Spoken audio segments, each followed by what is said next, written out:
ನಟನೆ ಜೊತೆಗೆ ಓದು ಕೂಡ ಹೇಗೆ ಮ್ಯಾನೇಜ್ ಮಾಡಿದ್ರಿ? 97% ತಗೊಂಡ್ರಿ, ರ್ಯಾಂಕ್ ಬಂದ್ರಿ. ಈ ಹುಡುಗಿ ಏನು ಮಾಡ್ಬಿಡ್ತಾಳೆ, ಏನು ಸೀರಿಯಲ್ಲು ಸಿನಿಮಾ ಮಾಡ್ಕೊಂಡೇ ಇದ್ಬಿಟ್ರೆ ಇನ್ನು ಓದು ಮಾಡ್ದಂಗೆ ಇವಳು ಓದ್ದಂಗೆ. ನನಗೆ ಗೊತ್ತು ನಾನೇನು ಇವಾಗ ಹೇಳ್ತಾರೆ, ರಿಸಲ್ಟ್ ಅನ್ನೋದು ಮಾರ್ಕ್ಸ್ ಅನ್ನೋದು it's just a sheet of paper, ಅದು ಫ್ಯೂಚರ್ ಡಿಸೈಡ್ ಮಾಡೋಕ್ಕಾಗಲ್ಲ. ಬಟ್ ಒಬ್ಬರು ನಮ್ಮನ್ನ ನೋಡೋ ರೀತಿನ ಡಿಸೈಡ್ ಮಾಡೋಕ್ಕಾಗತ್ತೆ, ಒಬ್ಬರು ನಮಗೆ ಕೊಡೋ ಗೌರವನ ಆ ಶೀಟ್ ಆಫ್ ಪೇಪರೇ ಡಿಸೈಡ್ ಮಾಡೋದು. ಆ್ಯಂಡ್ ಆಮೇಲೆ ಸೋ ಫ್ಯಾನ್ ಪೇಜಸ್ಸಿಂದ ಆಗಿರ್ಬೋದು, ಅಥವಾ ಈ ಫೇಕ್ ಅಕೌಂಟ್ಸ್ಗಳಿಂದ ಕಮೆಂಟ್ ಮಾಡಬೇಕು ಅಂತಲೇ ಕಮೆಂಟ್ಸ್ಗಳು ಮಾಡ್ತಾರಲ್ಲ, ಸೊ ಅದನ್ನೆಲ್ಲ ನಾನು ಅವ್ರ ಒಪಿನಿಯನು, ಇವರೊಬ್ಬರು ಆಡಿಯನ್ ಇವರು ನನಗೊಂದು ಮೆಸೇಜ್ ತಿಳಿಸ್ತಾ ಇದ್ದಾರೆ ಅಂತ ನಾನು ಅಂದ್ಕೊಳ್ಳೋದೇ ಇಲ್ಲ. ಈಗ ನಿಮ್ಮ ಪ್ಲಾನ್ ಏನು? ಪ್ರೆಸೆಂಟ್ ಅಲ್ಲಿ ಏನೆಲ್ಲ ಕಾರಣ ಸೀರಿಯಲ್ ನಡೀತಾ ಇದೆ, ಜೊತೆಗೆ ಬೇರೆ ಯಾವ್ದಾದ್ರು ಮೂವಿ ಆ ಥರದ್ದು ಏನಾದ್ರು? ಮೂವೀಸ್ ಒಂದು 3 ಮೂವಿ ನಡೀತಾ ಇದೆ ಸೈಮಲ್ಟೇನಿಯಸ್ಲಿ. ಒಂದು 15 days ಸೀರಿಯಲ್ ಶೂಟ್ ಅಂದರೆ ಮಿಕ್ಕಿದೆಲ್ಲ ಮೂವಿ ಶೂಟಿಗೆ ಡೇಟ್ ಸಜೆಸ್ಟ್ ಮಾಡ್ಕೋಬೇಕು. ಸೊ ಅದು ಇವಾಗ ಹೆಂಗೋ ಮಾಡ್ತಾ ಇದೀನಿ. ನೆಕ್ಸ್ಟ್ ಕಾಲೇಜ್ ಶುರು ಆದ್ಮೇಲೆ ಸ್ವಲ್ಪ ಹೆಕ್ಟಿಕ್ ಆಗಿಬಿಡತ್ತೆ, ಸೀರಿಯಲ್ ಮೂವಿ ಎಲ್ಲಾನು ಮ್ಯಾನೇಜ್ ಮಾಡೋದು. ಸೊ ನಾನು ಇವಾಗ ಡಿಗ್ರಿ BBA ತೊಗೊಂಡಿರೋದು. ನಾನು PU ಮಾಡಿದ ಕಾಲೇಜಲ್ಲೇ ಡಿಗ್ರಿ ಮಾಡ್ತಾ ಇರೋದು. ಸೊ ಅಲ್ಲೂ ಸ್ವಲ್ಪ ಪರ್ಮಿಷನ್ ಎಲ್ಲ ಮಾತಾಡಿದ್ದಾರೆ. ಸೊ ನನಗೂ ಕೋಆಪ್ರೇಷನ್ ತುಂಬ ಚೆನ್ನಾಗಿದೆ ಕಾಲೇಜಲ್ಲಿ. ಸೊ ಹಾಗೆ ನಡೀತಾ ಇದೆ ಎಲ್ಲನೂ ಹಾಗೆ. ಇವಾಗ ಮತ್ತೆ ಅದೇ ಥರ ಮ್ಯಾನೇಜ್ ಮಾಡಿಕೊಂಡು ಆಗ್ತಾಯಿದೆ. ಸೊ PU ಒಂದು ಮೇನ್ ಅಂತ ನನಗಿದ್ದು, ರಿಸಲ್ಟ್ಸ್ ವೈಸು ಮಾರ್ಕ್ಸ್ ವೈಸ್ ನಾನು ಇಷ್ಟೇ ಬರಬೇಕು, ನನಗೆ ಇಷ್ಟು ಪರ್ಸೆಂಟೇಜ್ ಬರಬೇಕು, ಇಷ್ಟು ಚೆನ್ನಾಗಿ ಓದಬೇಕು ಅನ್ನೋದು. ಸೊ ಇವಾಗ ಡಿಗ್ರಿಗೆ ಬಂದಿದ್ದೀನಿ, ಸ್ವಲ್ಪ ರಿಲ್ಯಾಕ್ಸ್ ಆಗಿಬಿಟ್ಟು ಎಷ್ಟು ಬೇಕೋ ಅಷ್ಟೇ ಓದ್ಬಿಟ್ಟು ಹೆಂಗೆ ಬೇಕು ಹಂಗೆ ಮಾಡ್ಕೊಂಡು ಹೋದ್ರೆ ಸಾಕು ಅನ್ನೋ ಸ್ಟೇಜಲ್ಲಿ ಇದ್ದೀನಿ ಈಗ. ಅದೇ ಈಗ ನೀವೇ ಹೇಳ್ದಂಗೆ PUಲಿ ಒಳ್ಳೆ ಮಾರ್ಕ್ಸ್ ತೆಗೆದು ಎಲ್ಲರಿಗೊಂದು ಶಾಕ್ ಕೂಡ ಖುಷಿನೂ ಕೂಡ. ಹೇಗೆ ಹುಡುಗಿ ಮ್ಯಾನೇಜ್ ಮಾಡ್ತಾ ಬಂದ್ರು? ನಟನೆ ಜೊತೆಗೆ ಓದು ಕೂಡ ಹೇಗೆ ಮ್ಯಾನೇಜ್ ಮಾಡಿದ್ರಿ? 97% ತಗೊಂಡ್ರಿ, ರ್ಯಾಂಕ್ ಬಂದ್ರಿ, ಹೇಗಾಯ್ತು ಅದು? ಆಕ್ಚುಲಿ ತುಂಬಾ ಕಷ್ಟನೇ, ನನ್ ಕಷ್ಟ ಆಯ್ತು.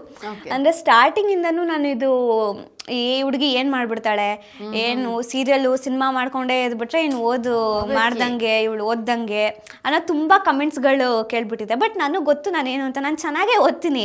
ಬಟ್ ಸುಮ್ಮನೆ ಓದ್ ಬಿಡಿಸ್ಬಿಟ್ಟು ಹಿಂಗೆಲ್ಲ ಮಾಡಿಸ್ತಾ ಇದ್ದಾರೆ, ಇನ್ನು ಈ ಹುಡುಗಿ ಓದಲ್ಲ, ಇವಳಿಗೇನು ಮಾಡೋಕ್ಕಾಗಲ್ಲ ಆ ಥರ ತುಂಬ ಕೇಳ್ಬಿಟ್ಟಿದ್ದೀನಿ ನಾನು. ಅದು ನನಗೆ ತುಂಬ ಚಾಲೆಂಜಿಂಗ್ ಆಗಿ ತೊಗೊಂಡ್ಬಿಟ್ಟೆ. ನಾನು ಈಗ ಹೋಗಿ ತೊಗೊಂಡ್ಬಿಟ್ಟೆ. ಅದು ಹೆಂಗೆ ಹೇಳ್ಬಿಡ್ತಾರೆ ಇವ್ರು, ಅದೆಷ್ಟು ಈಸಿಯಾಗಿ ಕಮೆಂಟ್ ಮಾಡ್ತಾರೆ. ಓದೋಳು ನಾನು, ಆ್ಯಕ್ಟಿಂಗ್ ಮಾಡೋಳು ನಾನು, ನನಗೆ ಗೊತ್ತು ನನ್ನ ಕೆಪಾಸಿಟಿ ಏನು ಅಂತ. ಯಾರೋ ಥರ್ಡ್ ಪರ್ಸನ್ ಬಂದ್ಬಿಟ್ಟು ಏನು ಮಾಡೋಕ್ಕಾಗಲ್ಲ ಹಂಗೆ ಹಿಂಗೆ ಅಂದಾಗ ಅವಾಗ ನನಗೆ ಬಂದಿದ್ದು, ನಾನು ಮಾಡಿ ತೋರಿಸ್ಬೇಕು, ನಾನು ಏನು ನನ್ನ ಕೆಪಾಸಿಟಿ ಏನು ಅಂತ ತೋರಿಸ್ಬೇಕು ಅನ್ನೋದು ಅವಾಗ್ಲಿಂದಾನೇ ಬಂದ್ಬಿಡ್ತು ನನಗೆ. ಆ್ಯಕ್ಚುಲಿ ಹೌದು, ಆ ಥರ ಹೇಳಿದವ್ರಿಗೆ ನಿನ್ನ ಕೈಲಿ ಏನು ಮಾಡೋಕ್ಕಾಗಲ್ಲ ಅಂತ ನಾವು ಅಪ್ಪ ಅಮ್ಮಂಗೆ ಕಮೆಂಟ್ಸ್ ಮಾಡಿದವ್ರಿಗೆ, ನನ್ನ ಮೇಲೆ ಕಮೆಂಟ್ಸ್ ಮಾಡಿದವ್ರಿಗೆ ಆ್ಯಕ್ಚುಲಿ ಥ್ಯಾಂಕ್ಸ್ ಹೇಳ್ಬೇಕು ನಾನು. ಸೊ ಅದು ನನಗೆ ಇನ್ನೂ ಮೋಟಿವೇಶನ್ ಕೊಟ್ಟಿದ್ದು. ಸೊ ಅವಾಗ್ಲಿಂದ ನಾನು ಅದಕ್ಕೆ ಅಂತ ನನಗೆ ಎಷ್ಟು ಬೇಕು, ನನ್ನ ನಾಲೆಜ್ಗೆ ಎಷ್ಟು ಬೇಕು ನಾನು ಅಷ್ಟು ಓದ್ತೀನಿ. ಸೊ ನನಗೆ ಸ್ಯಾಟಿಸ್ಫೈ ಆಗೋವರೆಗೂ ನಾನು ಓದ್ತಾ ಇರ್ತೀನಿ. ಅದೊಂದು ನನ್ನಲ್ಲಿ ಇದೆ. ಇವಾಗ ನಾನು ಓದಬೇಕು ಅಂತ ಕೂತ್ಕೊಂಡ್ರೆ ನಾನು ಓದಿ ಮುಗಿಸ್ಬೇಕು. ನಾನು ಇಷ್ಟು ಅಂತ ಇಟ್ಕೊಂಡಿದ್ರೆ ಅಷ್ಟು ಮುಗಿಸ್ಲೇಬೇಕು. ನೋ ಮ್ಯಾಟರ್ ವಾಟ್, ನಾನು ಊಟ ಬಿಡಲಿ, ತಿಂಡಿ ಬಿಡಲಿ, ಎಲ್ಲ ನಿದ್ದೆ ಎಲ್ಲ ಬಿಟ್ಬಿಟ್ಟು ನಾನು ಇಷ್ಟು ಮಾಡ್ಬೇಕಂದ್ರೆ ಮಾಡ್ಬಿಡ್ಬೇಕು. ನನಗೆ ಅದೊಂದು ಹಠ ಜಾಸ್ತಿ. ಸೊ ಏನೇ ಮಾಡಿದ್ರು ಅದು ಎಲ್ಲದರಲ್ಲೂ ಹಠ ಇರತ್ತೆ ನನಗೆ, ಇದು ಮಾಡಬೇಕು ಅಂದರೆ ಮಾಡಬೇಕು ಅಂತ. ಸೊ ಅದೊಂದು ಇತ್ತು. ಮ್ಯಾನೇಜಿಂಗ್ ವೈಸು ಶೂಟಿಂಗ್ಸ್ ಇದ್ದಾಗಲೆಲ್ಲ ನನ್ನ ಫ್ರೆಂಡ್ಸಿಗೆ ಫೋನ್ ಮಾಡೋದು, ನೋಟ್ಸ್ ಕಳಿಸಿ ಅನ್ನೋದು, ಟಾಪಿಕ್ ಅರ್ಥ ಆಗಲಿಲ್ಲ ಅಂದರೆ ಅವ್ರ ಹತ್ರ ಹೇಳಿಸ್ಕೊಡೋದು. ನನಗೆ ಅಷ್ಟೇ ಒಳ್ಳೆ ಫ್ರೆಂಡ್ಸ್ ಸಿಕ್ಕಿದ್ರು. ಟೀಚರ್ಸ್ ಏನೇ ಎಕ್ಸ್ಪ್ಲೇನೇಷನ್ ನಾನು ತಪ್ಪಿಸ್ಕೊಂಡಿದ್ರು ನನಗೆ ಸಪ್ರೇಟಾಗಿ ಹೇಳ್ಕೊಡೋರು, ಇದು ಹಿಂಗೆ ಅದು ಹಾಗೆ ಅಂತ. ಮತ್ತು ತುಂಬ ಒಂದ್ಸಲ ಹೇಳ್ಕೊಟ್ರೆ ಬೇಗ ಅರ್ಥ ಮಾಡ್ಕೊಂಡ್ಬಿಡ್ತೀನಿ, ಬೇಗ ಅರ್ಥ ಆಗ್ಬಿಡುತ್ತೆ ಏನೇ ಟಾಪಿಕ್ಸ್ ಇದ್ರು. ಸೊ ಅದು ಒಂದು ನನಗೆ ಅಡ್ವಾಂಟೇಜ್ ಆಯಿತು. ಒಂದು ಒಳ್ಳೆ ಫ್ರೆಂಡ್ ಸಿಕ್ಕಿದ್ಲು ನನಗೆ. ಸೊ ನನಗೆ ಏನೇ ಕನ್ಫ್ಯೂಷನ್ಸ್ ಇದ್ರು ಸ್ಫೂರ್ತಿ ಅವಳೇ ನನಗೆ ಹೇಳ್ಕೊಡ್ತಾ ಇದ್ದು, ಇದು ಹಿಂಗೆ, ಇವತ್ತು ಇದು ಮಾಡಿದ್ರು ಅದು ಮಾಡಿದ್ರು, ನಿಂಗೆ ಏನೇ ಬೇಕಿದ್ರು ಹೇಳ್ಬೇಕಂದ್ರೆ ನಾನೇ ನಿನ್ನ ನೋಟ್ಸ್ ಬರ್ಕೊಡ್ತೀನಿ ಅಂತ. ಅಷ್ಟು ಸಪೋರ್ಟಿವ್ ಫ್ರೆಂಡ್ ಸಿಕ್ಕಿದ್ಲು ನನಗೆ PU ಅಲ್ಲಿ. ಸೊ ಅವಳಿಂದನೂ ನನಗೆ ತುಂಬ ಅಡ್ವಾಂಟೇಜ್ ಆಯಿತು. ಎಕ್ಸಾಮ್ ಟೈಮಲ್ಲೂ ತುಂಬ ಹೆಲ್ಪ್ ಮಾಡಿದಾಳೆ ಅವಳು ಕೂಡ ನನಗೆ ಕಾನ್ಸೆಪ್ಟ್ಸ್ ಎಲ್ಲ ಅರ್ಥ ಮಾಡ್ಕೊಳಕ್ಕೆ. ಇನ್ನು ಶೂಟಿಂಗ್ ಇದ್ದಾಗ ಬೆಳಗ್ಗೆ ಶೂಟಿಂಗ್ ಮುಗಿಸ್ಕೋ, ಶೂಟಿಂಗ್ ಗ್ಯಾಪಲ್ಲೂ ಓದ್ಕೋ, ಇಲ್ಲಾಂದರೆ ಮನೆಗೆ ಬಂದಿದ ತಕ್ಷಣ ಫ್ರೆಶ್ ಅಪ್ ಆಗಿ ರಾತ್ರಿ ಎಲ್ಲ ಓದಕ್ಕೆ ಕೂತ್ಕೋ. ಸೊ ಟೈಮ್ ಸಿಕ್ದಾಗೆಲ್ಲ ಓದ್ತಿದ್ದೆ. ಅಂದರೆ ಅದೇ ಎಕ್ಸಾಮ್ ಟೈಮಲ್ಲಿ ಮಾತ್ರ, ಯಾವಾಗಲೂ ತಲೆ ಜಾಸ್ತಿ ಬಿಸಿ ಮಾಡ್ಕೋತಾ ಇರಲಿಲ್ಲ. ಎಕ್ಸಾಮ್ ಟೈಮಲ್ಲಿ ಇದ್ದಾಗ ಟೈಮ್ ಸಿಕ್ದಾಗಲೆಲ್ಲ ನಿದ್ದೆ ಊಟ ಎಲ್ಲ ಬಿಟ್ಟು ಓದ್ತಿದ್ದೆ. ಎಕ್ಸಾಮ್ ಇಲ್ಲ ಅಂದಾಗ ಅಟ್ಲೀಸ್ಟ್ ದಿನಕ್ಕೆ ಇಷ್ಟಾದರೂ ಒಂದು ಟಾಪಿಕ್ ಆದರೂ ನಾನು ಕವರ್ ಮಾಡಬೇಕು ಅಂತ ಕನ್ಸಿಸ್ಟೆನ್ಸಿ ಇತ್ತು ನನಗೆ. ಇಷ್ಟು ಓದಬೇಕು ಅಂತ ಫಿಕ್ಸ್ಡ್ ಆಗಿರ್ತೀವಿ. ಇವತ್ತೊಂದಿನ ಬೇಡ ಬ್ರೇಕ್ ತಗೊಳ್ಳೋಣ ಅದೆಲ್ಲ ಮಾಡಲಿಲ್ಲ. 10th ಅಲ್ಲಿ ನನಗೆ ತುಂಬ ಕಷ್ಟ ಆಗೋಯ್ತದು. ಅದಕ್ಕೆ ಅದು ರಿಯಲೈಸೇಷನ್ ಹಿಟ್ಟಾಗಿ ಇದೆಲ್ಲ ಮಾಡಬಾರ್ದು, ಒಂದು ಸ್ವಲ್ಪ ಆದರೂ ಓದ್ಕೋಬೇಕು ಅಂತ ಸ್ವಲ್ಪ ಓದ್ಕೋತಾ ಇದ್ದೆ. ದಿನಕ್ಕೆ 1 ಪ್ರಾಬ್ಲಮ್ ಸಾಲ್ವ್ ಮಾಡೋದು. Okay. ಅಕೌಂಟೆನ್ಸಿ ಸ್ಟಾಟ್ಸ್ ಎಲ್ಲ ಸ್ವಲ್ಪ ಜಾಸ್ತಿ ಕಷ್ಟ, ಸ್ಟ್ಯಾಟಿಸ್ಟಿಕ್ಸ್ ಯೂಶಲಿ ತುಂಬ ಕಷ್ಟ. ಸೊ ಅದನ್ನೆಲ್ಲ ದಿನಾ ಪ್ರಾಕ್ಟೀಸ್ ಮಾಡ್ತಾ ಇದ್ದೆ. ಪ್ರಾಕ್ಟೀಸೇ ಹೆಲ್ಪ್ ಮಾಡಿದ್ದು ನನಗೆ. ಫಾರ್ಮುಲಾಸ್ ಎಲ್ಲ ದಿನಾ ಪ್ರಾಕ್ಟೀಸ್ ಮಾಡು, ದಿನಾ ಈ ಗೋಡೆ ಮೇಲೆಲ್ಲ ಅಂಟ್ಸ್ಕೊಂಡ್ಬಿಡೋದು, ದಿನಾ ನೋಡ್ಕೊಳ್ಳೋದು ಇದ್ರ ಫಾರ್ಮುಲಾ ಇದು ಅಂತ. ಸೊ ಆ ಥರ ಮಾಡಿದಾಗ ನಂಗೆ ಜಾಸ್ತಿ ಹೆಲ್ಪ್ ಆಗಿದ್ದು. ಓಕೆ, ಈಗ ಏನಂತಾರೆ ನಿಮ್ಮ ಅಕ್ಕಪಕ್ಕದವ್ರಾಗ್ಲಿ ಬ್ಯಾಡ್ ಕಮೆಂಟ್ಸ್ ಮಾಡಿದವರೆಲ್ಲ? ಈಗ ಯಾರು ಪತ್ತೆನೇ ಇಲ್ಲ, ಎಲ್ಲರೂ ಸುಮ್ಮನೆ ಆಗ್ಬಿಟ್ಟಿದ್ದಾರೆ. ಅದೇ ಅಂದ್ರೆ ಇವಾಗ ಏನೇ ಆದ್ರೂ ಕಮೆಂಟ್ ಮಾಡೋರು ಇರ್ತಾರೆ. ನಾನು ನೆಗೆಟಿವ್ ಪಾಸಿಟಿವ್ ಎಷ್ಟು ತಗೋತೀನೋ ನೆಗೆಟಿವ್ನ ಕೂಡ ಕನ್ಸಿಡರ್ ಮಾಡ್ತೀನಿ ನಾನು. ಅಂದ್ರೆ ಎಲ್ಲಾನು ಅಬ್ಸರ್ವ್ ಮಾಡ್ತೀನಿ, ಹೆಂಗೆ ಏನ್ ನಡೀತಾ ಇದೆ, ಏನ್ ಅನ್ಕೋತಾ ಇದಾರೆ ಅಂತೆಲ್ಲ. ಸೊ ಅವಾಗೆಲ್ಲ ಹಂಗೆ ಹೇಳಿದ್ರು. ಇವಾಗ ಕೆಲವ್ರು ಉಲ್ಟಾ ತಿರ್ಗಿರೋದು ಇದೆ, ಅಂದ್ರೆ ತುಂಬಾ ಖುಷಿ ಪಟ್ಕೊಂಡು, ತುಂಬಾ ವಿಶ್ ಮಾಡ್ಕೊಂಡು, ತುಂಬಾ ಖುಷಿ ಆಯ್ತು ಅಂತ ಹೇಳಿರೋದು ಉಂಟು.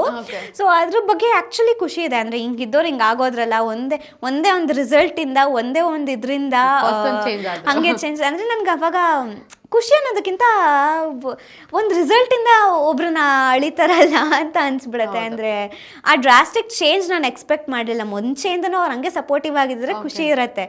ಅದೊಂದು ಡ್ರಾಸ್ಟಿಕ್ ಚೇಂಜ್ ನೋಡ್ಬಿಟ್ನಲ್ಲ. ಸೊ ಅವಾಗ ನನಗೆ ಅರ್ಥ ಆಗಿದೆ. ಇವಾಗ ಹೇಳ್ತಾರೆ ರಿಸಲ್ಟ್ ಅನ್ನೋದು, ಮಾರ್ಕ್ಸ್ ಅನ್ನೋದು it's just a sheet of paper, ಅದು ಫ್ಯೂಚರ್ ಡಿಸೈಡ್ ಮಾಡೋಕ್ಕಾಗಲ್ಲ. ಅಫ್ಕೋರ್ಸ್ ಫ್ಯೂಚರ್ ಡಿಸೈಡ್ ಮಾಡೋಕ್ಕಾಗಲ್ಲ, ಒಬ್ರೊಬ್ರಿಗೆ ಒಂದೊಂದು ಟ್ಯಾಲೆಂಟ್ ಇರುತ್ತೆ. ಬಟ್ ಒಬ್ರು ನಮ್ಮನ್ನ ನೋಡೋ ರೀತಿನ ಡಿಸೈಡ್ ಮಾಡೋಕ್ಕಾಗತ್ತೆ, ಒಬ್ರು ನಮಗೆ ಕೊಡೋ ಗೌರವನ ಆ ಶೀಟ್ ಆಫ್ ಪೇಪರೇ ಡಿಸೈಡ್ ಮಾಡೋದು. ಬಿಕಾಸ್ ಆ ರಿಸಲ್ಟ್ ನನಗೆ ಎಕ್ಸ್ಪೀರಿಯನ್ಸ್ ಆಗಿದೆ. ಅದಕ್ಕೆ ನನಗೊಬ್ರು ಅದನ್ನ ಹೇಳಿದಾಗ ನನಗೆ ಅವಾಗ ಅನ್ಸುತ್ತೆ. ಅಂದರೆ ನಾನು ಅದನ್ನ ಹೇಳಕ್ ಹೋಗಲ್ಲ ಯಾರಿಗೂ, ಬಟ್ ಸ್ಟಿಲ್ ಒಂದು ಫ್ಯೂಚರ್ನ ಡಿಸೈಡ್ ಮಾಡೋಕ್ಕಾಗಲ್ಲ ಅಂದ್ರೆ ನಮ್ಮನ್ನ ಮಾತಾಡ್ಸೋ ರೀತಿ, ನಮಗೆ ಕೊಡೋ ರೆಸ್ಪೆಕ್ಟು, ನಮ್ಮನ್ನ ನೋಡೋ ರೀತಿನ ಅಫ್ಕೋರ್ಸ್ ಆ ಶೀಟ್ ಆಫ್ ಪೇಪರ್ ಡಿಸೈಡ್ ಮಾಡತ್ತೆ.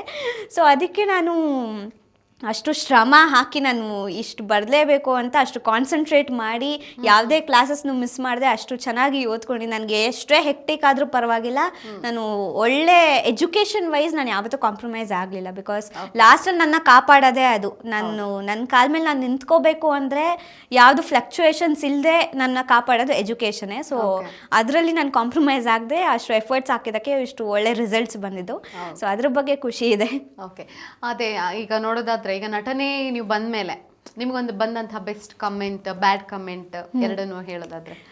ನನಗೆ ಬ್ಯಾಡ್ ಕಮೆಂಟ್ ಅಂದರೆ ಅದೇ ಓದೋದ್ರ ಬಗ್ಗೆನೇ ನನಗೆ ಆಲ್ಮೋಸ್ಟ್ ಬ್ಯಾಡ್ ಕಮೆಂಟ್ಸ್ ಥರ. ಅಂದರೆ ಓದೋದು ಬಿಟ್ಬಿಟ್ಟು ಹಿಂಗೆಲ್ಲ ಮಾಡಿಸ್ತಾ ಇದ್ದಾರೆ, ಇನ್ನು ಮುಂದೆ ಅಷ್ಟೇ ಫ್ಯೂಚರು, ಇದರಲ್ಲೇ ಸೆಟ್ಲ್ ಆಗ್ಬಿಡ್ತಾರೆ, ಇನ್ನು ಮುಂದೆ ಏನು ಮಾಡೋಕ್ಕಾಗಲ್ಲ. ತುಂಬಾ ಜನ ಇದ್ರಲ್ಲಿ ಸಫರ್ ಆಗ್ತಾ ಇದ್ದಾರೆ ಈಗ ಚೈಲ್ಡ್ ಆರ್ಟಿಸ್ಟ್ಗಳೆಲ್ಲ. ಹೌದು, ಬಟ್ ಎಲ್ಲರಲ್ಲೂ ಒಂದು ಪೊಟೆನ್ಷಿಯಲ್ ಇದ್ದೇ ಇರತ್ತೆ. ಇವಾಗ ನಾನು ಒಬ್ಬಳೇ ಅಂತಲ್ಲ, ಇವಾಗ ಎಕ್ಸಾಂಪಲ್ ಎಷ್ಟೊಂದು ಜನ ಇದ್ದಾರೆ ಚೈಲ್ಡ್ ಆರ್ಟಿಸ್ಟ್ ಆಗಿನೂ ಒಳ್ಳೊಳ್ಳೆ ರಿಸಲ್ಟ್ ತೊಗೊಂಡು ಇವಾಗ ಒಳ್ಳೆ ರೀತಿ ಸೆಟ್ಲ್ ಆಗಿರೋರು ತುಂಬ ಎಕ್ಸಾಂಪಲ್ಸ್ ಇದೆ. ಬಟ್ ಸ್ಟಿಲ್ ಜನರಿಗೆ ಅದೊಂದು ಇದೆ, ಒಂದು ಏನು ಹಿಂಗೆ ಇಂಡಸ್ಟ್ರಿಗೆ ಬಂದ್ಬಿಟ್ರೆ ಏನೂ ಮಾಡೋಕ್ಕಾಗಲ್ಲ, ಓದೋದು ಬಿಡಿಸ್ಬಿಡ್ತಾರೆ, ಮತ್ತು ಈಗಲೇ ದುಡಿಯೋಕೆ ನಿಂತ್ಕೊಂಡ್ಬಿಡ್ತಾರೆ, ಹಂಗೆ ಹಿಂಗೆ ಅಂತ. ಇಲ್ಲಿ ಅರ್ನಿಂಗ್ಸ್ ಅಂತ ಬಂದರೆ ಇದು ನನ್ನ ಪ್ಯಾಷನ್ಗೆ ಮಾಡ್ತಾರೆ. ಅದು ಅರ್ನಿಂಗ್ಸ್ ಅಂತ ನಿಂತ್ಕೊಂಡ್ಬಿಟ್ಟಿದ್ರೆ ಇದು ಪ್ರಾಬ್ಲಿ ಮಾಡೋಕ್ಕೆ ಆಗ್ತಾ ಇರಲಿಲ್ಲ. ಇಲ್ಲಿ ಜನರಿಗೆ ಏನು ತೋರಿಸ್ತಾ ಇದೀವಿ ನಾವು ಅದಲ್ಲ ಇಂಡಸ್ಟ್ರಿ. ಅರ್ನಿಂಗ್ಸ್ ಅಂತ ಇಲ್ಲಿ ನಾವು ಕನ್ಸಿಡರ್ ಮಾಡೋಕ್ಕೆ ಆಗಲ್ಲ. ಇಟ್ಸ್ ಓನ್ಲಿ ನಮಗಿಷ್ಟ, ನಾವು ಮಾಡ್ತಾ ಇದೀವಿ, ನಮ್ಗೆ ಇದೊಂದು ಪ್ಯಾಷನು ಅಷ್ಟೇ. ಸೊ ನನ್ನ ಮೇನ್ ಫೋಕಸ್ ಏನಿದ್ರು ಎಜುಕೇಷನ್ ವೈಸೇ ಆಗಿರೋದು. ಮತ್ತು ಇನ್ನೊಂದು ಬ್ಯಾಡ್ ಕಮೆಂಟ್ಸ್ ಬಗ್ಗೆ ಎಲ್ಲ ಹೇಳಬೇಕು ಅಂದರೆ ನಾನು ಅದನ್ನು ಕನ್ಸಿಡರ್ ಮಾಡೋದೇ ಇಲ್ಲ. ಅಂದರೆ ನನಗೇನು ಒಳ್ಳೇದು ಅದನ್ನು ತೊಗೋತೀನಿ, ಏನು ಬೇಡವೋ ಅದನ್ನು ಬಿಟ್ಬಿಡ್ತೀನಿ. ಸೊ ನನಗೆ ಅಪ್ಪು ಸರ್ದು ಯಾವಾಗಲೂ ಆ ಸಾಂಗ್ ಕೇಳ್ತಾ ಇರ್ತೀನಿ, ನಂಗೆ ಅದು ಕಮೆಂಟ್ ಮಾಡೋರಲ್ಲ ಕೆಲಸನ ಮಾಡೋರಲ್ಲ ಅಂತ ಟೀಕೆಗಳಿಗೆಲ್ಲ ನಾನು ತಲೆ ಕೊಡೋದೇ ಇಲ್ಲ. ಆ್ಯಂಡ್ ಸೋ ಫ್ಯಾನ್ ಪೇಜಸ್ಸಿಂದ ಆಗಿರ್ಬೋದು, ಅಥವಾ ಈ ಫೇಕ್ ಅಕೌಂಟ್ಸ್ಗಳಿಂದ ಕಮೆಂಟ್ ಮಾಡಬೇಕು ಅಂತಾನೆ ಕಮೆಂಟ್ಸ್ಗಳು ಮಾಡ್ತಾರಲ್ಲ. ಸೊ ಅದನ್ನೆಲ್ಲ ನಾನು ಅವ್ರ ಒಪಿನಿಯನು, ಇವರೊಬ್ರು ಆಡಿಯನ್ ಇವರು ನನಗೊಂದು ಮೆಸೇಜ್ ತಿಳಿಸ್ತಾ ಇದ್ರೆ ಅಂತ ನಾನು ಅನ್ಕೊಳ್ಳೋದೇ ಇಲ್ಲ. ಅವ್ರ ಪೇಜಸ್ ಕ್ರಿಯೇಟ್ ಮಾಡ್ಕೊಂಡಿರೋದೇ ಅದಕ್ಕೆ. ಅವ್ರ ಲೈಫ್ನ ಪೂರ್ತಿ ನಮ್ಗೆ ಕಮೆಂಟ್ ಮಾಡೋಕ್ಕೆ ಮೀಸಲಿಟ್ಬಿಟ್ಟಿದ್ದಾರೆ. ಮಾಡ್ಕೊಳ್ಳಿ ಕೆಲಸ, ನನಗೆ ಅಟ್ಲೀಸ್ಟ್ ಕೆಲಸ ಇದೆ, ನಾನು ಆ್ಯಕ್ಟಿಂಗು ಮಾಡ್ತಾ ಇದ್ದೀನಿ, ಓದ್ತಾನೂ ಇದ್ದೀನಿ. ಸೊ ಅವ್ರಿಗೆ ಪಾಪ ಕೆಲಸನೇ ಅದು ಅಲ್ವಾ, ಅದು ಮಾಡ್ಕೊಳ್ಳಿ, ನಿಮ್ಮ ಇಷ್ಟ, ಏನಾದರೂ ಮಾಡ್ಕೊಳ್ಳಿ ಅಂತ ಬಿಟ್ಬಿಡ್ತೀನಿ. ಸೊ ನನಗೆ ಗೊತ್ತಿರೋರು ಗೊತ್ತು ನಾನೇನು ಅಂತ, ನನ್ನ ಫ್ರೆಂಡ್ಸ್ ಗೊತ್ತು, ನನ್ನ ಫ್ಯಾಮಿಲಿ ಗೊತ್ತು, ಇಡೀ ನನ್ಗೆ ಇಂಡಸ್ಟ್ರಿಯಲ್ಲಿ ಇರೋರು ಎಲ್ರಿಗೂ ಗೊತ್ತು ನಾವೆಲ್ಲ ಏನು ಅಂತ. ಸೊ ನಾನು ಯಾವ ಕಮೆಂಟ್ಸ್ಗೂ ತಲೆ ಕೆಡ್ಸ್ಕೊಳ್ಳೋದೇ ಇಲ್ಲ. ನಿಮ್ಮ ಪಾಡಿಗೆ ನೀವು ಮಾಡಿ, ನನ್ನ ಪಾಡಿಗೆ ನಾನು ಬೆಳೀತಾ ಇರ್ತೀನಿ ಅಷ್ಟೇ. Very nice. ಇಷ್ಟು ಸ್ಟ್ರಾಂಗ್ ಆಗಿದ್ರೆ ಸಾಕು. ಕೆಲವೊಬ್ರು ಕಮೆಂಟ್ಗಳು ನೋಡಿ ನರ್ವಸ್ ಆಗೋದು, ಕಾನ್ಫಿಡೆಂಟ್ ಕಳ್ಕೊಳ್ಳೋದಿರುತ್ತೆ. ಆಕ್ಚುಲಿ ಸ್ಟಾರ್ಟಿಂಗ್ ಅಲ್ಲಿ ನಾನು ಹಂಗಿದ್ದೆ. ಅಂದ್ರೆ ಎಲ್ಲಾನು ತುಂಬಾ ಮನ್ಸಿಗೆ ತಗೊಂಡ್ಬಿಡ್ತಿದೆ. ಒಂದು ಕಮೆಂಟ್ ಅಂದ್ರೆ ಯಾವುದೇ ಕಮೆಂಟ್ ನೋಡ್ಲಿ, ಅಂದ್ರೆ ಅಷ್ಟು ಬ್ಯಾಡ್ ಕಮೆಂಟ್ ಅನ್ನೋದಕ್ಕಿಂತ ಏನೋ ಒಂದು ಸ್ವಲ್ಪ ನೆಗೆಟಿವ್ ಕಮೆಂಟ್ ಹಾಕ್ಬಿಟ್ರು ತುಂಬಾ ಮನ್ಸಿಗೆ ತಗೊಂಡ್ಬಿಡ್ತಿದ್ದೆ. ಅಂದ್ರೆ ಯಾಕೆ ಹಿಂಗೆಲ್ಲ ಮಾತಾಡ್ತಾ ಮಾಡ್ತಾರೆ ಹಂಗೆ ಹಿಂಗೆ ಅಂತ. ಅವಾಗ ತುಂಬ, ಇವಾಗಲೂ ಚಿಕ್ಕ ಹುಡುಗಿನೇ, ಬಟ್ ಅವಾಗ ಇನ್ನೂ ತುಂಬ ಮೆಚುರಿಟಿ ಇರಲಿಲ್ಲ ನನಗೆ.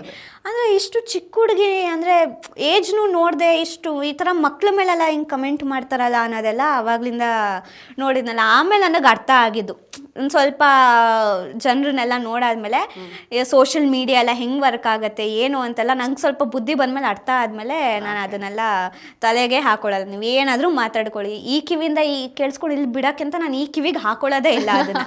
ನಿಮ್ಮ ಪಾಡಿಗೆ ನೀವು ಹೇಳ್ತಾರೆ, ನನ್ನ ಪಾಡಿಗೆ ನಾನು ಇರ್ತೀನಿ ಅನ್ನೋದು ಬಂದ್ಬಿಟ್ಟಿದೆ. ಸೊ ಅದಕ್ಕೆ ಮೇನ್ ಸ್ಟ್ರಾಂಗ್ ಆಗಿರೋದೇ ನಮ್ಮ ಅಪ್ಪ ಅಮ್ಮನಿಂದ. ನನಗೇನು ಮೇನ್ಲಿ ಅವ್ರ ಒಪಿನಿಯನ್ ನಾನು ಕನ್ಸಿಡರ್ ಮಾಡಬೇಕು. ಅವ್ರಿಗೆ ನಾನು ಇವಾಗ ನನ್ನ ಮಗಳು ಹಿಂಗೆ ಅಂತ ಅವ್ರ ಒಪಿನಿಯನ್ ಅಷ್ಟೇ ನನಗೆ ಮ್ಯಾಟ್ರ್ ಆಗೋದು. ಯಾರೋ ಬಂದು ನೀನು ಹಂಗೆ ನೀನು ಹಿಂಗೆ ಅಂತ ಅಂದರೆ ನಾನು ಅದನ್ನ ನೀನೇನಾದರೂ ಅನ್ಕೊ, ನನಗೇನಾಗಬೇಕು ಅನ್ನೋದು ನನಗಿರುತ್ತೆ. ಸೊ ಆ ಥರ ಒಂದು ಮೈಂಡ್ ಸೆಟ್ ಇದ್ರೆ ಯಾವುದೂ ನಮಗೆ ನಾಟಲ್ಲ ಅಷ್ಟೇ. ಇಂಟ್ರೆಸ್ಟಿಂಗ್ ಮತ್ತು ಇನ್ಫಾರ್ಮೇಟಿವ್ ವಿಡಿಯೋಗಳನ್ನ ಮಿಸ್ ಮಾಡ್ಕೋಬೇಡಿ, ಈಗಲೇ ಸಬ್ಸ್ಕ್ರೈಬ್ ಮಾಡಿ.